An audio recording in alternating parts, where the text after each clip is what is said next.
बिस्मिल्लाहिर्रहमानिर्रहीम। अस्सलाम वालेकुम। मैं हूं मोहम्मद उमैर। स्टूडेंट्स, उम्मीद है आप सब खैरो आफियत से होंगे। आज हम grade 9th physics exercise questions के पार्ट 2 की तरफ बढ़ेंगे, जिसमें आज हम क्वेश्चन 3.11 ता 3.17 तक हल करेंगे। टॉपिक को मुकम्मल तौर पर समझने के लिए वीडियो मुकम्मल देखिएगा। तो चलिए शुरू करते हैं। वीडियो का बाकायदा आगाज सवाल 3.11 से हो रहा है, जिसमें पूछा गया है what is the law of conservation of momentum. Law of conservation of momentum क्या कहता है? इसका आंसर है the momentum of isolated system of two or more than two interacting bodies remain constant। अब आइसोलेटेड सिस्टम क्या होता है? Isolated system एक ऐसा सिस्टम होता है जिसके ऊपर कोई भी बैरूनी फोर्स अमल दरामद नहीं करती। तो ऐसी बॉडी जिसके ऊपर कोई बैरूनी फोर्स अमल दरामद नहीं करती, उसका जो टोटल मोमेंटम है वो हमेशा फिक्स रहता है, उसमें कोई चेंज नहीं आता। तो यही law of conservation of momentum कहलाता है।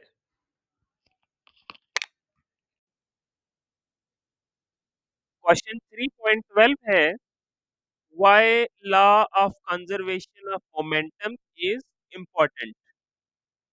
Law of conservation of momentum हमारे लिए क्यों अहम है? आप माइक्रोस्कोपिक लेवल से लेकर मैक्रोस्कोपिक लेवल तक किसी भी बॉडी को स्टडी कर लें, law of conservation of momentum उसके लिए इंतहाई ज़रूरी है।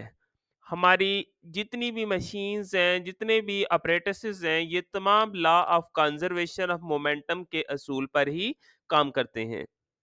जैसा कि बताया गया है, law of conservation of momentum has vast applications and is applicable universally on bigger bodies as well as atoms and molecules. A system of gun and bullet, rocket and jet engines etc work on the principle of law of conservation of momentum। Question 3.13 हमें कहता है when a gun is fired it recoils why। जब भी gun fire की जाती है तो वो पीछे की तरफ क्यों आती है? इसकी क्या वजह है? इसको समझने के लिए हम law of conservation of momentum के टॉपिक पर गौर करेंगे। जैसा कि आप पढ़ चुके हैं कि law of conservation of momentum के तहत टोटल मोमेंटम सिस्टम का हमेशा कांस्टेंट रहता है। तो मोमेंटम को कंजर्व रखने के लिए ही गन अपनी पीछे की जानिब मूवमेंट करती है।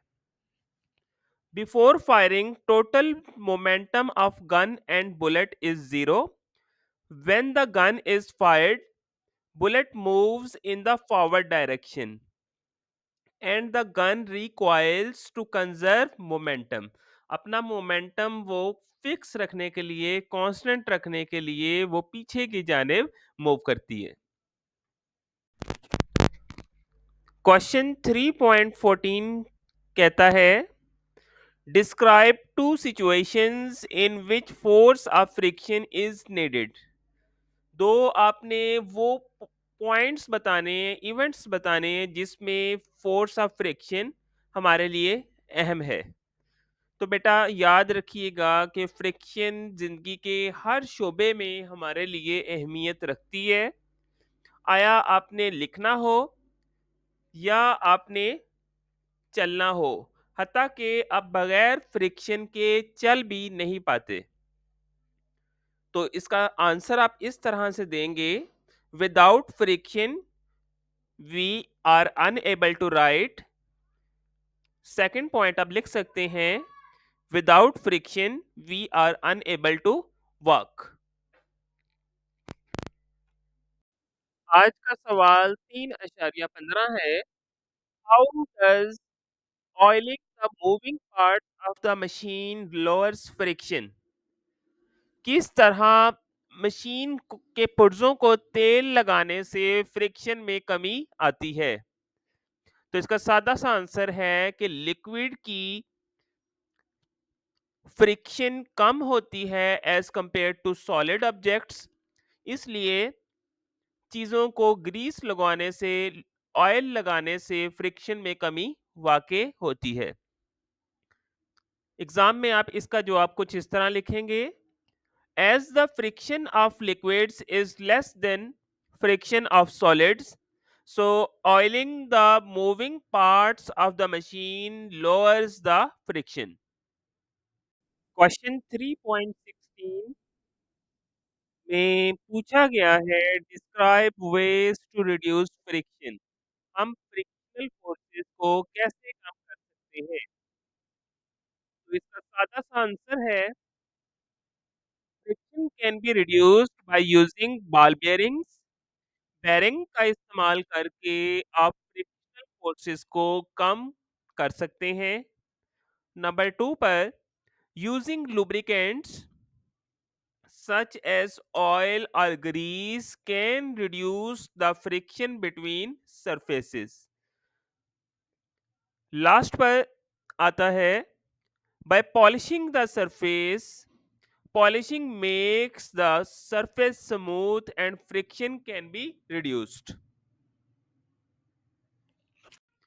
क्वेश्चन 3.17 जो कि एक्सरसाइज का आज का हमारा लास्ट क्वेश्चन है, उसमें पूछा गया है कि रोलिंग फ्रिक्शन स्लाइडिंग फ्रिक्शन की निस्बतन कम क्यों होती है?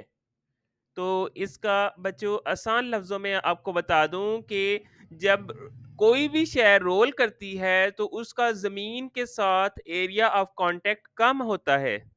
तो एरिया ऑफ कांटेक्ट कम होने की वजह से रोलिंग फ्रिक्शन स्लाइडिंग फ्रिक्शन की निस्बतन कम होती है। एग्जाम में आप कुछ इस तरह लिख सकते हैं, as you know, greater the point of contact between two surfaces, greater the friction. Since the point of contact between surfaces is less in rolling friction as compared to sliding friction, so rolling friction is less than sliding friction.